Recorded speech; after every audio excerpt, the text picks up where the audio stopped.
Les livres saints sont devenus des idoles.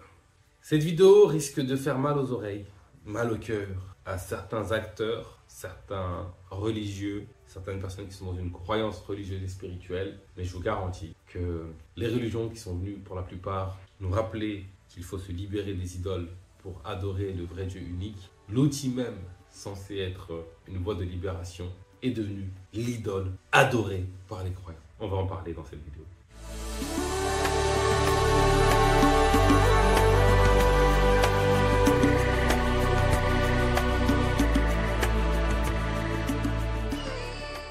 Bonjour et bienvenue dans Enquête spirituelle, la première chaîne qui traite en profondeur des réalités spirituelles. Je m'appelle Bakary Niakaté et ici je te parle de connaissance de soi et de connaissance du divin, car c'est en s'éveillant sur ces questions que nous, l'humanité, allons bâtir le monde, nous rapprocher du divin et réussir notre passage sur Terre. Donc si toi aussi tu veux grandir intérieurement, si tu veux t'éveiller spirituellement, je t'invite à faire deux choses.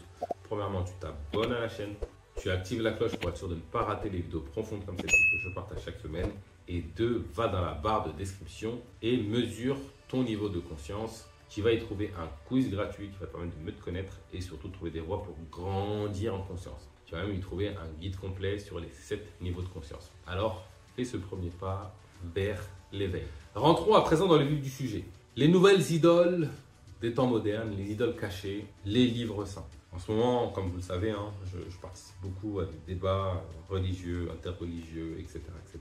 Parce que j'y trouve des acteurs qui veulent inviter les âmes à ne plus croire en Dieu, alors que dans ma conscience, dans mon rapport au monde, justement, c'est la conscience de soi, la conscience du divin, c'est la proximité avec le divin qui est la solution à ce qu'on vit, à cet enfer un peu sur Terre, qu'on vit de manière passagère ou totale. Je crois que la spiritualité est la solution. Et du coup, je me retrouve confronté avec des acteurs parfois athées, mais parfois très croyants. Et je me rends compte que, clairement, pour beaucoup de croyants, les livres saints ont pris la place de Dieu.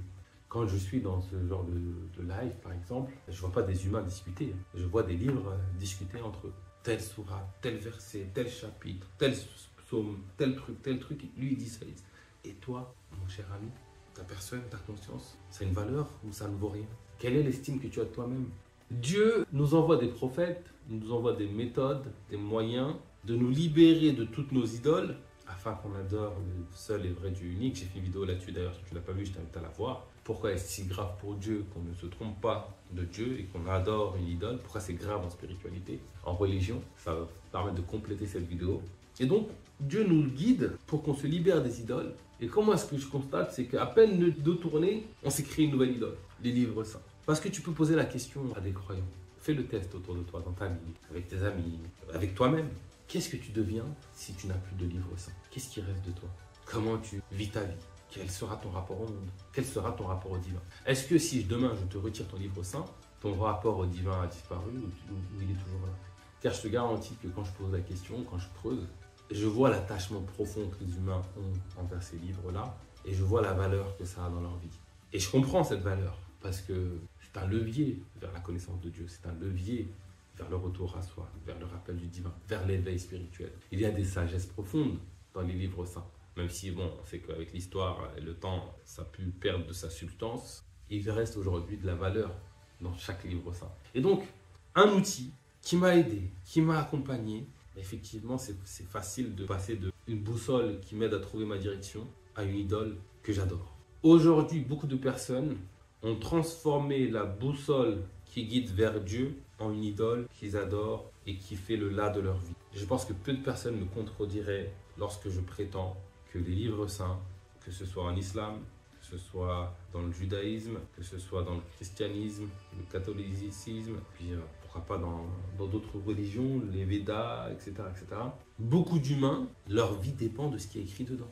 Toute leur vie dépend de ce qu'il y a écrit dedans et de leur manière d'interpréter de ce qui est écrit dedans. Sans ça, ils sont perdus. C'est-à-dire que si le là de ma vie dépend d'un texte, mais je suis esclave du texte. En fait, ce texte est devenu Dieu pour moi. Mais à quel moment Dieu a dit je suis un texte? Dieu est beaucoup plus large que ça. Les livres saints sont des guides, sont des moyens d'accès à une direction. C'est un GPS. Vous imaginez J'ai un GPS qui me permet d'aller d'un point A à un point B, de trouver ma direction, de me positionner sur la carte, etc. etc. Donc c'est d'une aide précieuse. Mais vous vous rendez compte si je commence à adorer cette boussole, à la transformer en Dieu, que toute ma vie dépend de mon GPS. Sans GPS, je suis perdu. C'est un problème. Les livres saints sont des guides.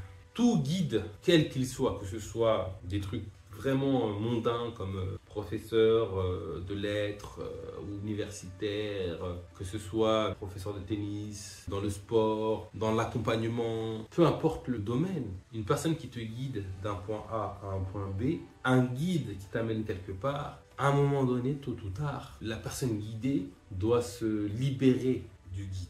Il doit transcender ce guide. Je me sers de la boussole, une fois que je maîtrise le territoire, je n'ai plus besoin de boussole, je suis souverain. C'est-à-dire que toute guidée qui te rend dépendant est une idole. Toute guidée qui te rend indépendant est une véritable guidée. Et donc, cette vidéo est un rappel de la distinction qu'il y a entre le guide et la destination. La destination, c'est Dieu. Dieu n'est pas un livre. Dieu est beaucoup plus profond que ça. Pour connaître Dieu, tu ne peux pas le connaître grâce à un livre. Tu peux maîtriser dans tous les sens un livre, en haut, en droite, en bas, à gauche. Tu n'arriveras pas à la connaissance de Dieu dans un livre, grâce à une lecture. C'est une expérience qui se vit intérieurement, qui s'expérimente intérieurement. Je vais vous donner un exemple pour que vous puissiez illustrer les choses. Pour comprendre ce qu'est une pomme, tu peux m'apporter un bouquin. Tu peux m'expliquer ce qu'est une pomme, tu peux me décrire dans les moindres détails les molécules, de quoi elle est composée à droite, à gauche, etc. etc. J'arrive à la véritable connaissance de la pomme, à la fois quand je connais toutes ses dimensions, mais surtout quand j'expérimente le gros, le goût de cette pomme, lorsque je la mange, lorsque je la touche avec mes sens. Et ben c'est pareil pour la connaissance de Dieu, pour le retour à Dieu. C'est quelque chose qui se vit, qui s'expérimente. Les bouquins sont des guides.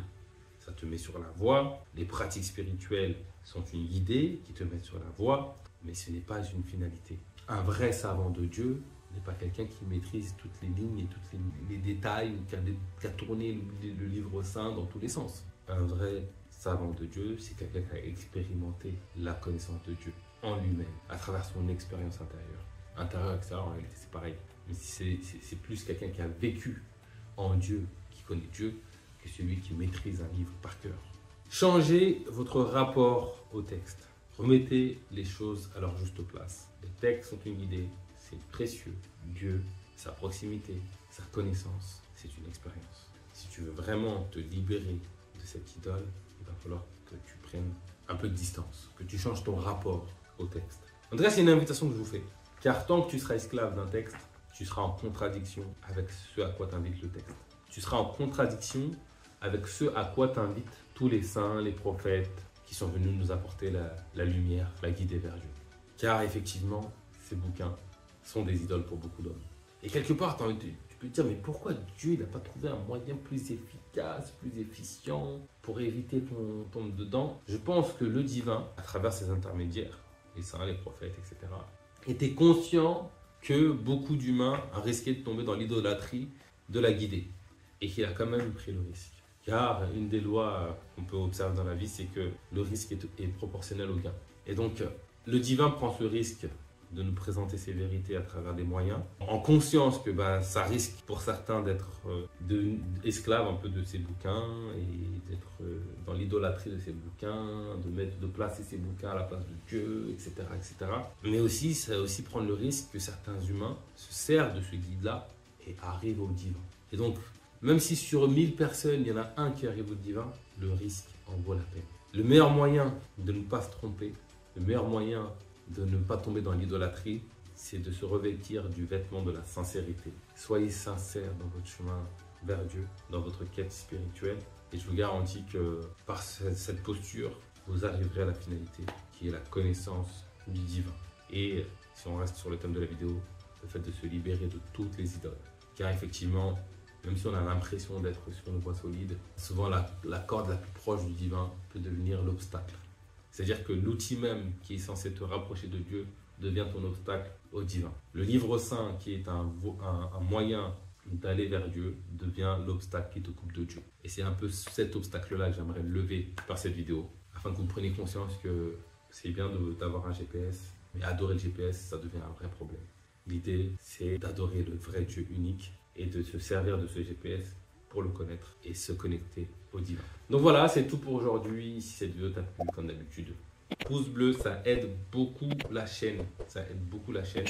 Partage aussi un maximum la vidéo à toutes les personnes qui ont besoin d'entendre ce message. Dieu sait à quel point ce message a besoin d'être entendu afin que les gens se libèrent de leurs idoles, afin de trouver une vraie voie vers le divin. Donc partage un maximum, fais ta part comme le colibri, propose, les gens disposent et je te donne rendez-vous très vite pour de nouveaux contenus autour de l'éveil spirituel.